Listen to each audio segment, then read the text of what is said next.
இதுல nursing and பாராமெடிக்கல்ல எல்லா வேகன்சிஸும் pharmacist, lab technician, x-ray technician, physiotherapist இந்த மாதிரி எல்லா வேகன்சிஸும் வரதுக்கும் இதுல வந்து சான்சஸ் இருக்கு.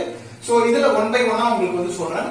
தமிழ்நாட்டில் உள்ள central government hospitals for nursing and paramedical vacancies, இந்த இன்ஸ்டிடியூட்ல எல்லாம் வந்து உங்களுக்கு நர்சிங் அண்ட் பாராமெடிக்கல் வேகன்சிஸ் வரதுக்கு சான்சஸ் இருக்கு. அப்படி எதுன்னு பாத்தீங்க அப்படின்னா, ஃபர்ஸ்ட் வந்து பாத்தீங்கன்னா தமிழ்நாட்டுல சென்ட்ரல் கவர்மெண்ட்டுக்கு கீழே உள்ள ஃபேக்டரிஸ் அண்ட் இண்டஸ்ட்ரீஸ், இதுல வந்து பாத்தீங்கன்னா உங்களுக்கு பிஹெச்இஎல் இருக்கட்டும், அப்புறம் துப்பாக்கி தொழிற்சாலைன்னு தமிழ்நாட்டுல திருச்சியில ஒண்ணு இருக்கு. இதை தவிர ஃபர்டிலைசர் சென்டர், பப்ளிக் இண்டஸ்ட்ரீஸ், இதுல எல்லாத்துலயும் உங்களுக்கு வந்து nursing and paramedical, lab technician, pharmacist and staff நர்சஸ்க்கான வேகன்சிஸ் வரும். இது வந்து ரொம்ப ரேரா தான் வரும். 3 இயர்ஸ் ஒன்ஸ், 4 இயர்ஸ் ஒன்ஸ் தான் வரும். வந்ததுன்னா அந்த ஆப்பர்ச்சுனிட்டியை மிஸ் பண்ணாம டக்குனு கேட்ச் பண்ணி அப்ளை பண்ணி போஸ்டிங் வாங்கிடுங்க.